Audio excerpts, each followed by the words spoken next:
ರಾಷ್ಟ್ರಧ್ವಜದ ಅತ್ಯಂತ ಜಿಲ್ಲೆಯಲ್ಲಿ ಅತ್ಯಂತ ಎತ್ತರದ ಆ ಒಂದು ರಾಷ್ಟ್ರಧ್ವಜ ಹಾರಾಡುವಂತಹ ಧ್ವಜಸ್ತಂಭವನ್ನು ನಾವು ತೀರ್ಮಾನ.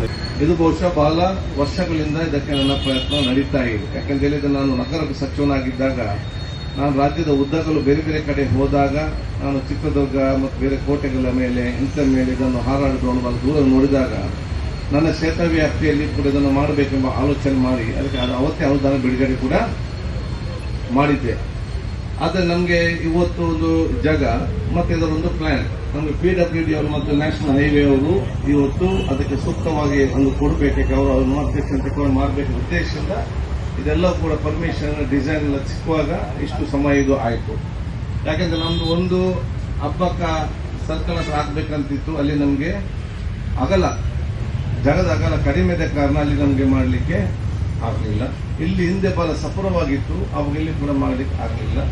ಆ ಪ್ಲಾನ್ ಪ್ರಕಾರ ಇದು PWD ಮತ್ತು ನ್ಯಾಷನಲ್ ಹೈವೇ ಅವರ ಒಪ್ಪಿಗೆಯನ್ನು ಪಡೆದುಕೊಂಡೆ ಇದೊಂದು ಅತ್ಯುತ್ತಮವಾಗಿ ಬಹಳ ಸುಂದರವಾಗಿ ಕಾಣುವಂತ ಪ್ರದೇಶವಾಗ್ತದೆ.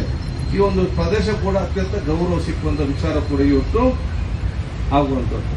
ಆದ ಕಾರಣ ದಕ್ಷಿಣ ಕನ್ನಡ ಜಿಲ್ಲೆಯಲ್ಲಿ ಯಾವುದೇ ಸ್ಥಳೀಯ ಸಂಸ್ಥೆಯಲ್ಲಿ ಯಾವುದಿಲ್ಲ, ಸರ್ಕಾರಿ ವತಿಯಿಂದ ಸ್ಥಳೀಯ ಏರ್ಪೋರ್ಟ್ ಅಲ್ಲಿಂದ ಬಿಟ್ಟು ಮಂಗಳೂರು ಮಹಾನಗರ ಏರ್ಪೋರ್ಟ್ ಅಲ್ಲಿಂದ ಬಿಟ್ಟು ಬೇರೆ ಯಾವುದೇ ಪ್ರದೇಶದಲ್ಲಿ ನಾನು